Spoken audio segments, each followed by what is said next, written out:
Sir क्या जाते देख रहे हैं आप सूरत हाल बानी पीटीआई की तरफ से ये चले ये बात तो तस्लीम हो गई कि ग्रुप्स बने हुए हैं और अब उन दो ग्रुपों को बुला भी लिया मुलाकात के लिए, नाम नहीं बताए। देखिए वो मेरे ख्याल से हमने चूंकि अपने पिछले दो प्रोग्रामों में भी इस पार्टी के अंदर जो तसाद है इसके ऊपर बात की थी। आज जरा पिक्चर हमारे सामने थोड़ी सी और वाजे है, इसलिए हम अपने नाज़रीन के साथ भी और जो पीटीआई के लोग जिनको बेचैनी है कि सूरत हाल किस तरफ जा रही है उनके लिए भी कोशिश करते हैं कि एक सही मंजरनामा उनके सामने पेश किया जा सके। देखिए पहली बात यह है कि इसमें तो कोई शुबा नहीं है कि पीटीआई इमरान खान के जेल में रहने की वजह से परेशान है, ठीक है जी।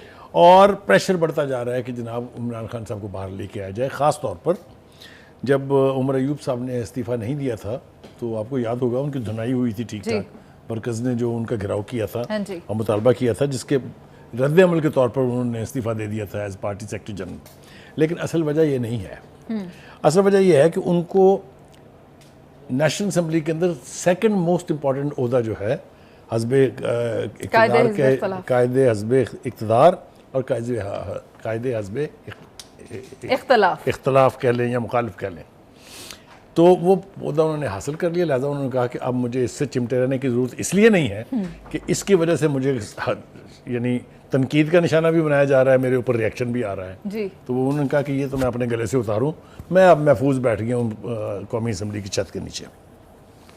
देखिए दो नहीं है तीन धड़े हैं पीटीआई में, आज हम उसकी निशानदेही करते हैं। एक धड़ा तो वो है जो डेडिकेटेड लोग हैं पीटीआई के साथ, सियासी चेहरे हैं जो जिनमें शानदाना गुलजार है, अली अहमद ख़ान है, फैसल जावेद है, शहरियार अफरीदी हैं, असम्बली से बाहर मुराद सईद हैं, जो इस तरह के लोग हैं जो पार्टी में थे, पार्टी में रहे, पार्टी छोड़ के जाने के लिए तैयार नहीं है और डेडिकेटेड कमिटेड वर्कर्स हैं जी। ठीक हो गया जी। दूसरा धड़ा जो है वो है वकला के ऊपर मुश्तमिल, जिसमें लतीफ़ खोजा साहब हैं, जिसमें शुएब शाहीन साहब हैं, जिसमें हामिद खान साहब हैं, जिसमें शेर अफजल मरवत साहब हैं, जिसमें वो मंजोथा साहब भी दो भाई जो हैं वो हैं। इस तरह का जो धड़ा है वो वकला पे मुश्तमिल है जी। अब असल जो परेशानी है वो ये है कि जो सियासी धड़ा है उसको वो एक्सेस हासिल नहीं है इमरान खान साहब तक जो वकला को है जी, क्योंकि वकला केसेस भी लड़ रहे हैं, लिहाजा मुशावरत के लिए भी जाना होता है, पार्टी के ऑफिस भी उनके पास हैं, उस हवाले से भी जाना होता है। तो ये एक विद इन जिसको कहते हैं एक वॉरफेयर चल रही है, ठीक है जी। अब खान साहब का डिलेमा क्या है? खान साहब को इन दोनों धड़ों को साथ रखना है। अगर वकला को डिच करते हैं तो सारे केसेस वो फ्री लड़ रहे हैं, आपको तो पता है हाँ जी। अगर वो सियासी लीडरों को इग्नोर करते हैं तो पार्लियामेंट के अंदर छुट्टी, क्योंकि मेजॉरिटी तो सियासी लोगों की है हाँ जी। तीसरा धड़ा जिसकी तरफ मैंने इशारा किया ये वो लोग हैं छोड़कर जाने जो पार्टी छोड़ के चले गए थे बावजूद। इसकी वजह कल खुद पीटीआई के चेयरमैन साहब ने बयान की, चेयरमैन कह रहा हूँ बानी ने बयान की कि कुछ लोग प्रेशर में आ गए, कुछ लोग मार के डर से चले गए, कुछ लोगों को फाइलें दिखाई उन्होंने, तो वो जो छोड़ के चले गए थे वो वापस आना चाह रहे हैं, जिसकी क़यादत आजकल अनअनाउंस गैर रस्मी क़यादत जो है वो फवाद चौधरी साहब ने संभाली है। ठीक है जी जी। सबको रिप्रेजेंट कर रहे हैं हाँ, मैं उनको रिप्रेजेंट कर रहे हैं जो पार्टी में वापस आना चाहते हैं। ठीक है। देखिए जब पार्टी पहली दफ़ा ब्रेक हुई थी तो तब उसमें दो धड़े बन गए थे, एक अलीम खान और जहांगीर तरीन की क़यादत में आईपीपी बन गया, आईपीपी है ना जी, इस्तेहकाम पाकिस्तान पार्टी, और दूसरा परवेज़ खटक साहब ने जो पार्टी बनाई केपीके में जी। लेकिन उस having said that Fawad Chaudhry साहब फरमा रहे हैं कि ये जो इस वक्त की क़यादत है, चाहे वो वकला हैं चाहे वो सियासी लीडर हैं, वो चाहते ही नहीं है कि खान साहब बाहर आए, सही, क्योंकि उनकी दाल रोटी जो है वो इस पर है कि खान साहब जेल में रहें और वो बाहर जो है मेला लगाए रखें। देखिए असल सूरत हाल ये है, जब खान साहब जेल से बाहर थे तो दो क्राइटेरियन थे उनके करीब आने के, यानी उनकी जो किचन कैबिनेट कह लीजिए आप या इनर सर्कल जो है जी, उसमें आने के दो क्राइटेरियन थे कि एक तो यह है कि आप परफॉर्म करें, सही, आपकी परफॉर्मेंस बहुत अच्छी हो तो आप उनके करीब हो जाएंगे, या फिर आप खुशामद में नंबर सबसे ज़्यादा ले लें तब भी आप उनके करीब हो जाते थे, सही। ये मौका नहीं मिल रहा लोगों को क्योंकि भाई साहब जेल में है हाँ जी। लिहाजा अब इमरान खान साहब का डिलेमा ये है कि वो उन सबको एंगेज रखना चाहते हैं, लिहाजा उन्होंने ये फरमा दिया आज कि मैं जेल से बाहर आऊँगा, मैंने बुला लिया धड़ों को, ठीक है, 4 जुलाई को उन्होंने कहा, यानी कल उनकी मुलाकात है, दो बड़े धड़े जो है, तीसरे को छोड़ दें। अभी फवाद चौधरी के बारे में जब उनसे सवाल किया गया कि क्या आपने उनको भी बुलाया, तो जवाब नहीं दिया उन्होंने। कल भी जब मुलाकात होगी तो कोई फैसला नहीं होने जा रहा, क्योंकि खान साहब किसी भी एक धड़े को छोड़ने पर आमादा नहीं है, जिसकी वजूहात मैंने आपको बयान कर दी। वो रिस्क नहीं ले सकते। ठीक है जी। और ये मेरे ख्याल से इसलिए भी ज़रूरी है उनके लिए। देखें, मुकदमात जो अदालतों में चल रहे हैं और जिस नौइयत के मुकदमात हैं, उसके लिए आम वकील कुछ नहीं कर सकता। वो बड़े पाए के वकील जो टॉप रैंकर्स हैं वो आपको चाहिए। लिहाजा आप वकला को नाराज़ करना अफोर्ड नहीं कर सकते। जो आपकी पार्टी के दूसरे लोग हैं जो डेडिकेटेड, जब मैंने कहा है, वो भी आप, कोई भी नहीं, खान साहब क्या, कोई भी मेरा ख्याल से जो लीडर होता वो अफोर्ड नहीं कर सकता। यहाँ पर एक चौथी दरफुंतनी जो है उसका जिक्र करना बहुत ज़रूरी है, और वो ये है कि कुछ सियासी पंडितों का ये ख्याल है कि एक ऐसी पार्टी तश्कील दी जाने की कोशिश की जा रही है जो हो तो पीटीआई, हाँ जी, लेकिन वो हो माइनस इमरान खान। सर, इसकी बाज़गश्त तो पहले भी सुनाई दी थी। बिल्कुल आपने ठीक कहा। मैंने इसीलिए तो कहा कि ज़रा चौथे धड़े की भी बात कर लें। कहा जाता है, इल्ज़ाम तराशी ये है कि जी ये वो लोग हैं जो एस्टेब्लिशमेंट चाहती है, जिन लोगों को जो एस्टेब्लिशमेंट के करीब हैं, और एस्टेब्लिशमेंट कुछ भी बर्दाश्त कर लेगी, लेकिन पीटीआई को अंडर इमरान खान बर्दाश्त करने के लिए। बुखारी साहब, इसके लिए पहले स्ट्रॉन्ग कैंडिडेट शाह महमूद कुरैशी साहब थे, अब कौन है? देखिए, मोहरे तो और कंधे तो बहुत मिल जाते हैं।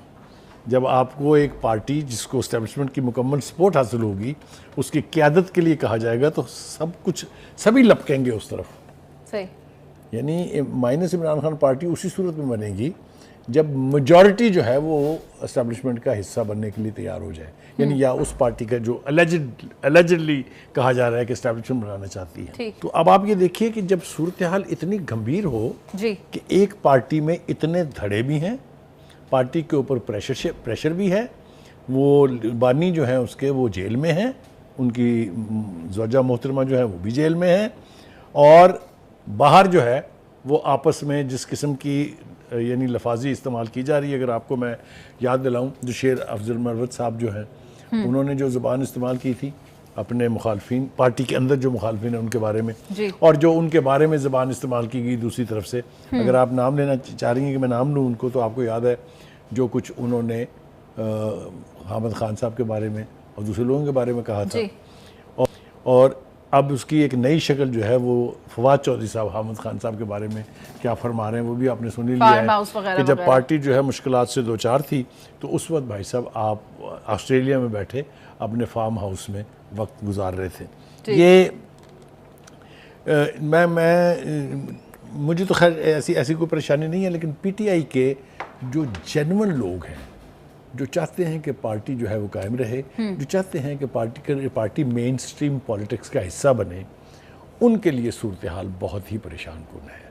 फिलहाल तो इन लोगों की आइडेंटिफिकेशन बड़ी मुश्किल है। सलीम बुखारी साहब, कौन है ये लोग? मैंने कहा कि धड़ों का बयान तो मैंने कर दिया कि कुछ तासुर पार्टी के अंदर भी ये है कि सियासी लोगों को एक तरफ करके वकला ने पार्टी पे कब्जा कर लिया है। सर, ये पार्टी के अंदर के लोग भी कहते हैं, वही मैं उन्हीं की बात कर रहा हूँ कि पार्टी के अंदर से ये आवाज़ें उठ रही हैं कि जो मेन स्ट्रीम डेडिकेटेड लोग थे वो नज़रअंदाज किए जा रहे हैं, और जो लेटरल एंट्रेंट्स थे या जो लोग मुकदमात लड़ रहे थे वो पार्टी पे काबूज हो गए हैं। एक और सिमत भी इसकी है, वो ये है कि कुछ लोगों का ख्याल ये था, ख़ास तौर से फैमिली के लोग जो हैं खान साहब की, अलीमा खान साहिबा जी, वो भी यानी मैं समझता हूँ शायद जेन्युइनली उम्मीदवार होंगी। उनका ख्याल ये था कि पार्टी के अमूर खान साहब के जेल में रहते हुए उन्हें चलाने चाहिए। सही। और इसके ऊपर भी बहुत कंट्रोवर्सी रही है, आपको याद होगा। अब तो मुलाकातें ज़रा कम हो गई हैं बहनों की, लेकिन जब ये तसलसल से जारी थी तो उस वक्त आपको पता है कितनी कंट्रोवर्सी जो है वो इसके ऊपर थी। हैविंग सेड दैट, मेरा ख्याल ये है कि खान साहब को अब चाहिए कि वो दो टोक अल्फाज में पार्टी की जो सही तश्कील है या जो सही पार्टी वो समझते हैं पार्टी है, उसकी स्पॉन्सरशिप जो है वो करनी चाहिए, ताकि ये धड़े जो बन रहे हैं उसके अंदर वो ऑटोमेटिकली ख़त्म हो जाएंगे। वंस खान साहब कहें कि ये लोग हैं मेरे, तो फिर उसके बाद बाकी के सारे जो हैं दैट विल डाई डाउन। लेकिन मैंने जैसा कहा, खान साहब अभी ये नहीं करेंगे, इसलिए उनको सूट नहीं करता। जेल में रहते हुए इन सबको एंगेज रखेंगे जैसे कि वो कल 2 धड़ों से मिल रहे हैं, और मैं ये रूल आउट नहीं कर रहा कि फवाद चौधरी साहब भी बिलाखिर उनसे जा मिले। अच्छा, फवाद साहब बात कर रहे हैं आइटम सॉन्ग की और मूवीज की, तो अपने टाइम पे आइटम सॉन्ग बनाए नहीं? कितने तो बनाए। देखिए, गुजारिश ये है कि उस वक्त तो वो जाके छुप के बैठ गए थे, आपको याद है, IPP के इजलास में जी, ऐसे, और मुंह के ऊपर हाथ रख के। तो लेकिन अब वो अचानक जो है वो उन्होंने ओनरशिप ले ली है PTI की। वो गुफ्तगू ऐसे कर रहे हैं जैसे उनके पास बाज़ाब्ता ये कोई रोल आ गया है कि वो पार्टी की तर्जुमानी करें। मेरा ख्याल ये है कि वो जो एक स्ट्रेंथ थी कि PTI जो है तमाम तर प्रेशर के बावजूद, तमाम तर उसके बावजूद अभी तक किसी न किसी सूरत में मौजूद थी, इसके मज़ीद हिस्से बखरे होते हुए दिखाई दे रहे हैं।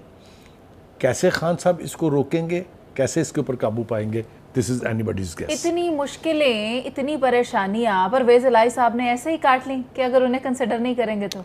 देखिए, मैंने कहा कि जो खुली डुली बात है वो ये है कि परवेज़ इलाही साहब को कभी भी PTI के अंदर पजीराई नहीं मिली। फवाद साहब खुद उनके बहुत बड़े नाकिद रहे हैं। ठीक है, उनकी आपस में जितनी बयानबाजी हुई थी और जितनी खौफनाक बयानबाजी हुई थी वो मेरे ख्याल है लोगों के जहनों में अभी मौजूद है। तो सूरत हाल ये है कि मेरा ख्याल है आने वाले दिनों में हम और ज़्यादा कंट्रोवर्सी देखेंगे पार्टी के अंदर, और बयानात का सिलसिला भी और बढ़ेगा। जैसा मैंने कहा, ये भी शायद एक तरह से खान साहब की लीडरशिप का टेस्ट है कि वो पार्टी के अंदर ये इतने धड़े जो हैं इनको कैसे एक पेज पे लेके आते हैं। मुझे ये जल्दी होता दिखाई नहीं देता। सलीम बुखारी साहब, आपको तो फिलहाल ऐसा लग रहा है कि ये नहीं हो सकता, लेकिन जो अंदर से लोग हैं लाइक हसन रऊफ, ये लोग जो तनकीद कर रहे हैं, ये चीज़ कहाँ तक जा सकती है? आपसी रंजिश, हसन रऊफ के बारे में फवाद चौधरी साहब ने क्या फरमाया वो आपने सुना नहीं है शायद। सर रिपीट आप उसमें चाहती हैं कि मैं दोहरा दूँ? जी। वो कहते हैं जी कि हसन रऊफ साहब पहले फरमा रहे हैं कि कोर कमेटी ने ऐलान किया था कि फवाद चौधरी समेत जो भी पार्टी क़यादत पर तनकीद करता है उसे सख्त जवाब दिया जाएगा। जी। फैसला हो चुका कि पार्टी छोड़ के जाने वालों को वापस नहीं लिया जाएगा। मुझे तो ये समझ में नहीं आती कि ये पार्टी कर क्या रही है। अभी कल ही तो हमने लोगों को बताया था कि जी खान साहब ने यह फरमाया है कि एक 7 रुकनी कमेटी बन रही है जी, जिसके 5 नाम भी आपने 6 ले दिए जल्दी से। तो अगर इनका फैसला हो चुका है कि नहीं लेना तो फिर कमेटी काहे के लिए बनाई है? इतनी वल्नरेबल है पार्टी इस वक्त कि चेयरमैन कुछ कह रहा है, स्पोक्स पर्सन कुछ कह रहा है, वकला कुछ कह रहे हैं, सियासी लोग कुछ कह रहे हैं। अल्लाह खैर करे। YouTube पर गूगली न्यूज देखने के लिए youtube.com की सर्च बार में गूगली न्यूज TV टाइप करें। गूगली न्यूज के पेज पर सुर्ख रंग के सब्सक्रिप्शन वाले बटन पर क्लिक करना ना भूलिए। YouTube पेज पर अपलोड होने वाली वीडियोस से बाखबर रहने के लिए बेल आइकन पर क्लिक कीजिए। आपको हर नई वीडियो के बारे में नोटिफिकेशन मौसूल हो जाएगा।